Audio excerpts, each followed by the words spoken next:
नमस्कार, माई टिभीको समाचारमा स्वागत गर्दछु म जुहिसा। नेकपा एमाले भित्रको विवाद समाधान गर्न पुराना संगठनीय संरचना बिउतिने तयारी भएको छ। केपी शर्मा ओली र माधव नेपाल समूह बीच 3 महिनासम्म चलेको रस्साकसीपछि 2075 जेठ 2 गते अघिका सबै कमिटी बिउतिएर अघि बढ्ने तयारी भएको हो।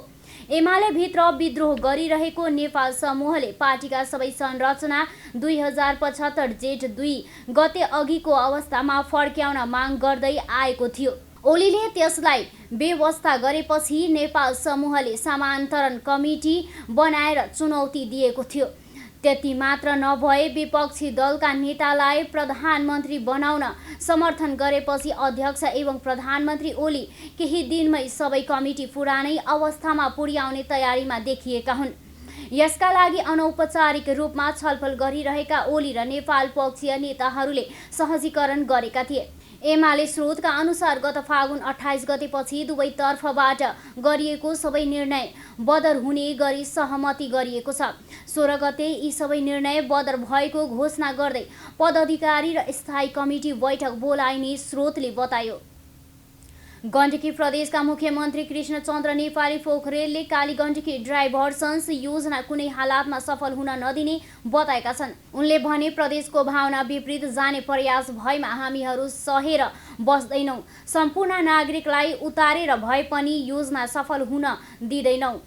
विश्वास हिन्दू महासङ्घ सहित विभिन्न सङ्घ संस्थाको ध्यानाकर्षण पत्र बुझाइदै मुख्यमन्त्री पोखरेलले प्रदेशको आवाजको सुनवाई नभएमा सङ्घर्षमा उत्रिने चेतावनी दिएका हुन्। प्राकृतिक स्रोतको वाडफाडलाई ख्यालै नगरी आयोजना अगाडि बढाउन खोजेको र यसले सङ्घीयतालाई कमजोर बनाउने उनले बताए। रूपन्देही र कपिलवस्तुको जमिन सिँचाइ गर्न राप्ती र तिनाउको पानी पर्याप्त रहेको भन्दै उनले कसैको निहित स्वार्थका लागि योजना अघि सारिएको दावी गरे। केन्द्र सरकारले कालीगण्डकी डाइभर्सनल योजनाको कार्यालय बुटवलमा स्थापना गरेपछि आक्रोशित प्रदेश सरकारले साझा धारणा बनाउन सोमबार सर्वपक्षीय बैठक बोलाएको छ। राजनीतिक दल, जनप्रतिनिधि, औद्योगिक व्यवसायी, नागरिक समाजका अगुवा लगायतलाई बैठकमा डाकिएको छ। नेकपा एमालेको आन्तरिक विवाद चर्किएको बेला माधव नेपाल पक्षका एक नेता एवं राष्ट्रिय सभा सदस्य बेदुराम भुसालले आफू स्वतन्त्रता हैसियतमा रहन चाहेको बताएका छन्। उनले आइतबार संसद सचिवालयमा पत्र पठाउँदै स्वतन्त्र हैसियतमा रहन चाहेको बताएका हुन्। आफू निर्वाचन भएको पार्टी नेकपाको अस्तित्व अहिले समाप्त भएकोले आफू दलविहीन भएको र आगामी दिनमा पनि स्वतन्त्र हैसियतमा रहन चाहेको भुसालको पत्रमा उल्लेख छ। सर्वोच्च अदालतको 2077 फागुन 23 को फैसलाले उक्त पार्टीको अस्तित्व समाप्त गरिदिएपछि त्यस पार्टीबाट उम्मेदवार भई निर्वाचित म सहितका जनप्रतिनिधिहरू दलविहीन अर्थात् स्वतन्त्र हुनु परेको सर्वविदितै छ। उनले लेखेका छन्, त्यसपश्चात म नेकपा एमाले वा माओवादी केन्द्र कसैको पनि सदस्य दलको सदस्य नबनी सभाको स्वतन्त्रता सदस्यका रूपमा रहेको छु र आगामी दिनमा पनि सभाको स्वतन्त्रता सदस्यका रूपमै नै रहन चाहन्छु। भुसालले आफूलाई राष्ट्रिय सभामा स्वतन्त्र सदस्यको रूपमा व्यवहार गर्न र आफ्नो लेबी कुनै पनि दलको खातामा जम्मा नगरिदिन पनि आग्रह गरेका छन्। सर्वोच्च अदालतले पूर्व मन्त्री युवराज कार्कीलाई राजदूतमा सिफारिस गर्न सरकारको निर्णय कार्यान्वयन नगर्ने अन्तरिम आदेश दिएको छ। मन्त्री परिषद बैठकले वैशाख 25 गते बाहिरिनको राजदूतमा नियुक्ति सिफारिस गरेको थियो, तर न्यायाधीश सपना प्रधान मल्ल र प्रकाश कुमार ढुङ्गानाको इजलासले सर्वोच्च अदालतले यसअघि नै सरकारले ल्याएको राजदूत नियुक्ति सम्बन्धित निर्देशिका 2075 कार्यान्वयन नगर्ने आदेश दिइसकेको भन्दै कार्कीलाई नियुक्त नदिन आदेश दिएको हो। राजदूत नियुक्ति सम्बन्धित निर्देशिका 2075 मा राजदूतका लागि स्नातक उत्तीर्ण हुनुपर्ने व्यवस्था छ, तर सरकारले वैशाख 25 गते उक्त निर्देशिका संशोधन गरी मन्त्रीको रूपमा सेवा गरिसकेको व्यक्तिको हकमा यो दफा लागू हुने छैन भन्ने व्यवस्था राखेको थियो र सोही दिन पूर्व मन्त्री कार्कीलाई राजदूतमा सिफारिस गरेको थियो, तर सर्वोच्च अदालतले निर्देशिकाको संशोधन तत्काल कार्यान्वयन नगर्ने अन्तरिम आदेश जारी गरेको थियो। भारतले सीमावर्ती क्षेत्रमा बलमिच्याईपूर्वक बनाइरहेको सडक र एक सप्ताहसम्मको अविरल वर्षाका कारण अहिले दार्चुलादेखि ब्यास गाउँपालिकाको छारुङसम्मको सम्पर्क टुटेको छ।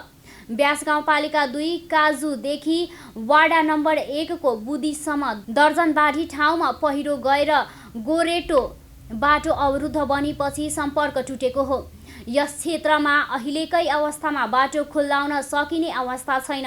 अधिकांश ठाउँमा भारतले निर्माण गरेको सडकका कारण पहिरो गएको छ भने केही ठाउँमा महाकालीमा नदीको बहाव बढेपछि बाटो अवरुद्ध भएको छ।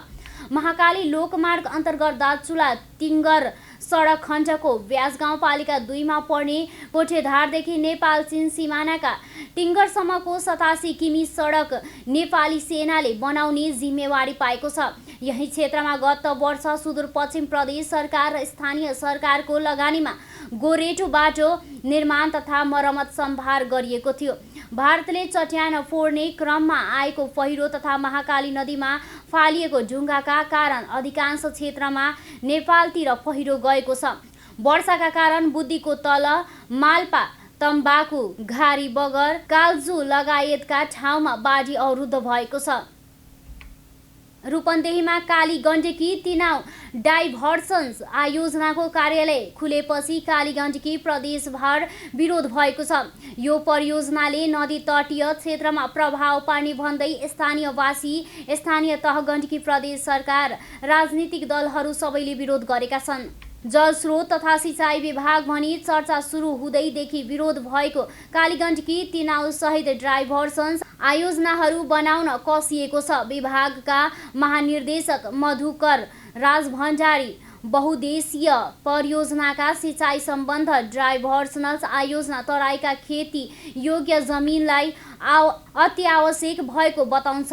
कालीगण्डकीमा न्यूनतम 20 घनमिटर प्रति सेकेन्ड पानी नदीमा छोडेर अधिकतम 82 घनमिनट प्रति सेकेन्ड पथान्तरण गर्न खोजिएको हो। उनले भने आवश्यक अध्ययन गरेर सकेसम्म तटीय क्षेत्रमा कम प्रभाव पर्ने गरी मात्रै डाइभर्सन्स आयोजनाहरू बनाउने हो। हाल भेरी बबई र सुनकोशी मरिन डाइभर्सन्स आयोजना बनाइरहेको विभागले कालीगण्डकी निर्माण प्रक्रिया पनि अघि बढाएको छ। अब क्रमैसँग अन्य प्रस्तावित आयोजनाहरू बनाउँदै सिँचाइ सुविधा नपुगेका क्षेत्रलाई लाभान्वित गर्ने आयोजनामा सरकार छ।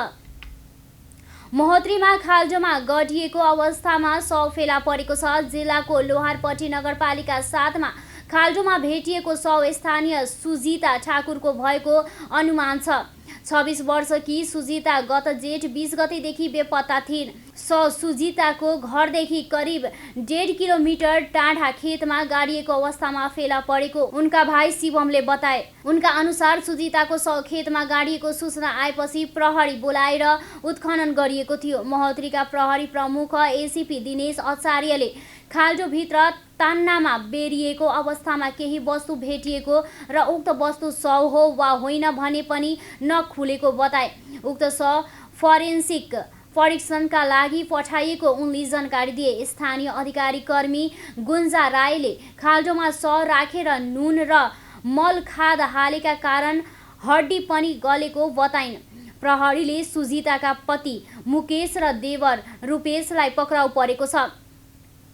उनको माइती पक्षले सुजिताको हत्या भएको भन्दै ससुरा पति राम ठाकुर, देवर रूपेश ठाकुर र देवरानी रोमी ठाकुर विरुद्ध कटानी जाहेरी दिन जाँदा प्रहरीले नलिएको बताएको छ। सार्वजनिक निजी साझेदारी योजनाको नाममा पोखराका विभिन्न प्राकृतिक सम्पदा निजी कम्पनीलाई दिन लागेको भन्दै प्राकृतिक सम्पदा संरक्षण कर्मीले विरोध गरेका छन्। पोखरा महानगरको उक्त कदम रोक्न माग गर्दै राष्ट्रिय सम्पदा जन अधिकार संरक्षण समितिले आइतबार मुख्यमन्त्री कृष्णचन्द्र नेपाली पोखरेललाई ज्ञापन पत्र बुझाएको छ। सेती नदी डिल र यसका किनार अत्यन्तै कमजोर र त्यहाँ दुर्लभ पशुपन्छीको वासस्थान भएकाले वातावरणीय र पर्यावरणीय संरचना नबिग्रिन समितिले आग्रह गरेको छ। आफूहरूले महानगरमा पटक पटक यसबारे खबरदारी गर्दा पनि व्यवस्था गरिएको ज्ञापन पत्रमा उल्लेख छ। गण्डकी प्रदेश सरकारको क्षेत्र अधिकारभित्र रहेका यी सम्पदा प्राकृतिक, सांस्कृतिक, भौगर्भिक तथा वातावरणीय हिसाबले पनि महत्त्वपूर्ण तथा संवेदनशील सम्पदा मानिन्छ। समितिको ज्ञापन पत्रमा भनिएको छ, यी सम्पदालाई अनावश्यक दोहन गर्दा त्यहाँ रहेका विभिन्न चराचुरुङ्गी, जीवजन्तु तथा वनस्पति गम्भीर खतरामा पर्नुका साथै अवांछित रूपमा प्राकृतिक सम्पदा क्षेत्रको चरम दोहानले प्रशय पाउँछ।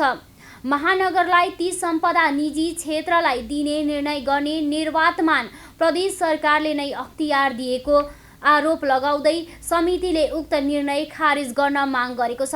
निर्वातमान प्रदेश सरकारले व्यवस्थापन तथा उपयोग गर्ने गरी पोखरा महानगरपालिकालाई अख्तियार प्रदान गरेको भन्ने बुझिएकाले उक्त अख्तियारी खारिज गरी सम्पदा बचाउँदै पर्यावरणीय सन्तुलन कायम माग गर्दैछौ, ज्ञापन पत्रमा भनिएको छ।